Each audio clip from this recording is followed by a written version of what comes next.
சுரேஷ் சாலவை பொறுத்தவரையில் அசாத் மௌலானா தன்னை நேரடியாக வழி நடத்தினார், தன்னோடு நேரடியாக தொலைபேசியில் உரையாடினார் என்கின்ற அந்த உரையாடல் பகுதி எமது ஊடகத்துக்கு வழங்கியதை கூட நாங்கள் இந்த இடங்களில் நேற்றைய தினம் கூட உங்களுக்கு எங்களுடைய செய்திகளுக்கு அப்பால் நிகழ்ச்சியிலே வெளிப்படுத்தி இருந்தோம்.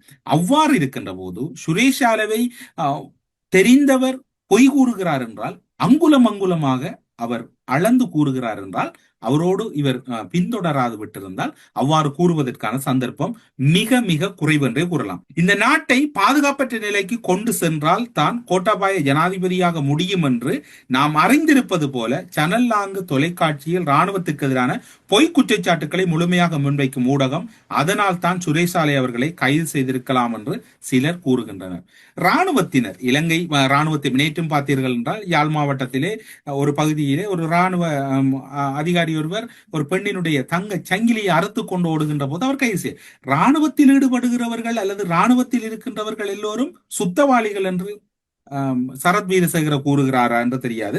சுரேஷ் சாலவை பொறுத்தவரையில் 2016 டிசம்பர் முதல் 2018 டிசம்பர் வரை மலேசியாவில் இலங்கை உயர்ஸ்தானிகரத்தில் பணியாற்றியிருந்தார். 2019 ஜனவரி 1 முதல் 2019 டிசம்பர் வரை இந்தியாவின் தேசிய பாதுகாப்பு கல்லூரியில் இருந்தார். இவர் இலங்கையில் இருக்கவில்லை.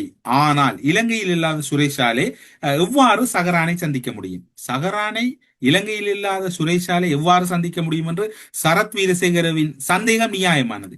ஏன் சஹரான் இந்தியாவுக்கு சென்று சுரேஷாலை சந்தித்திருப்பதற்கு வாய்ப்பு இருக்கிறது தானே? சுரேஷாலை இலங்கைக்கு வந்தாரா அல்லது வந்து செல்லவில்லை என்பதை இவர் கூறுவாராக இருந்தால், அவர் ஒரு புலனாய்வுத்துறையினுடைய அதிகாரியாக இருக்கவர் பதிவுகள் இன்றி கூட இலங்கைக்குள் வந்துவிட்டு சென்றிருப்பதற்கு வாய்ப்பு இருக்கிறது தானே? இப்போது ஒட்டுமொத்தத்தில் சுரேஷாலவின் கைது, கடந்த காலங்களில் ஒருவர் கைது செய்யப்பட்டால் அறிந்து விடுவார்கள், இப்போது அறிய முடியாமல் இருக்கிறது. பலர் தூக்கத்தை இழந்திருக்கின்றார்கள், பலர் நிம்மதியை இழந்திருக்கின்றார்கள். அதுதான் இப்போது சரத் வீரசேகரனுடைய கூற்றிலிருந்து எம்மால் அவதானிக்கக்கூடியதாக இருக்கின்றது. சரி, சுரேஷ் சாலே கைது செய்யப்பட்டிருக்கின்றார். அது சந்தேகத்தின் அடிப்படையில் இடம்பெற்ற கைது. அந்த கைது சரத் வீரசேகர கூறுவது போன்று ஒரு பிழையான கைதென்று எடுத்துக்கொள்வோம். அதில் மற்ற அவருடைய கருத்துப்படி எடுத்துக்கொள்வோம். அப்படியானால் குற்றத்தடுப்பு புலனாய்வு பிரிவின் அதிகாரிகளால் அரச புலனாய்வு பிரிவை சேர்ந்த முன்னாள் தலைவர் சுரேஷ் சாலே கைது செய்யப்பட்டதை தொடர்ந்து அது தொடர்பாக அந்த விடயங்கள் தொடர்பில் எல்லோரும் கருத்துக்களை கூறி வருகின்றார்கள்.